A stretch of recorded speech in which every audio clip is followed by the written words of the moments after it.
The communists seek to break down all morality, all tradition, and to destroy the whole spiritual and aesthetic sense of values which we have inherited. The society believes that a reverent continuity in human affairs is of extreme importance, and that even the most desirable change should be made cautiously in order to be sure that it constitutes improvement. James Damore, famous for being fired over a Google memo critical of feminism and the company's diversity initiatives, has filed a discrimination lawsuit through his attorney Harmeet Dillon.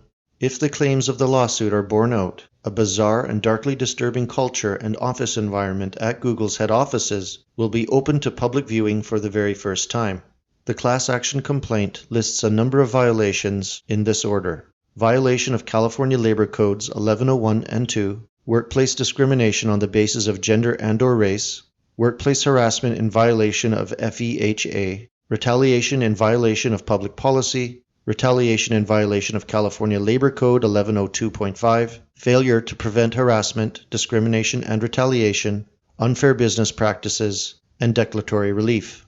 In the case summary, a number of complaints are brought forth. It states that the plaintiffs have brought the individual and class action on behalf of themselves and on behalf of a class and subclass defined as all employees of Google discriminated against due to their perceived conservative political views by Google in California at any time during the past 4 years. This includes, but is not limited to, their male gender, their heterosexuality, and their Caucasian race. Throughout the period, and in violation of California law, Google employees who expressed views deviating from the majority view at Google on political subjects raised in the workplace and relevant to Google's employment policies and its business, such as diversity hiring policies, bias sensitivity, or social justice, were singled out, mistreated, and systematically punished and terminated from Google in violation of their legal rights.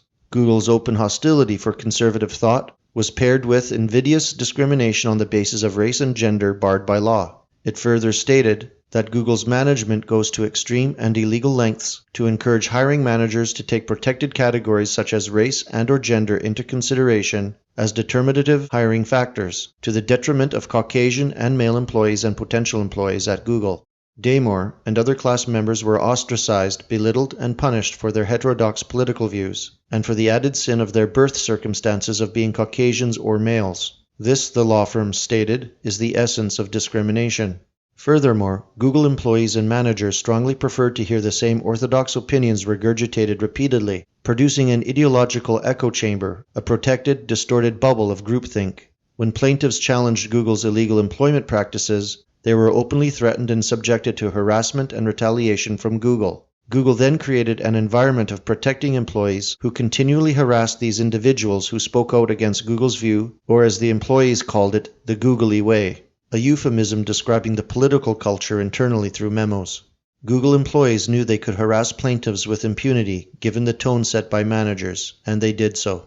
Google employed illegal hiring quotas to fill its desired percentages of women and favored minority candidates, and openly shamed managers of business units who failed to meet their quotas. Not only was the numerical presence of women celebrated at Google solely due to their gender, but the presence of Caucasians and males was mocked with boos during company-wide weekly meetings. This unacceptable behavior occurred at the hands of high-level managers who were responsible for thousands of hiring and firing decisions during these periods. Damore, who worked with Google as a senior software engineer, was unfortunately placed into this toxic working environment. In June of 2017, Damore attended a diversity and inclusion summit conducted by Google at their Mountain View campus. Approximately 100 employees attended this event.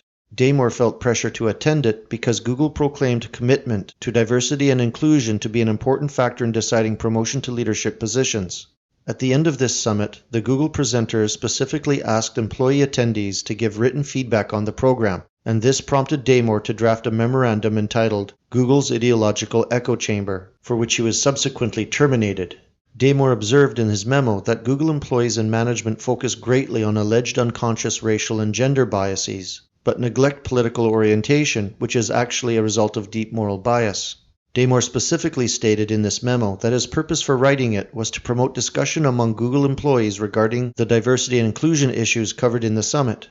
Damore's memo went viral outside Google. and it was at this point that he began receiving multiple threats and insults from his coworkers. George Sadlier, a director at Google, sent out a mass email condemning him as repulsive and intellectually dishonest, promising an HR investigation into Damore. Sadlier also promoted posts that advocated for physical violence against Damore, which later initiated a late-night email from Alex Hidalgo, a site reliability engineer employed by Google, which stated, "You're a misogynist and a terrible person. I will keep hounding you until one of us is fired. Fuck you."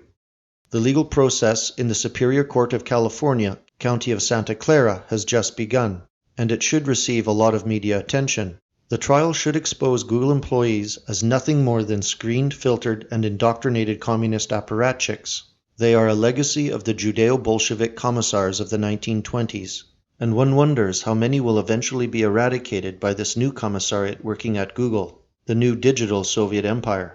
Having bought DARPA, Boston Dynamics, and other AI military platforms over the past few years, Google is now poised to become Skynet, the only difference being that the faceless people pressing the buttons towards European cultural extinction will be wearing thick-brimmed hipster glasses while drinking $7 lattes as the world collapses around millions of tortured souls.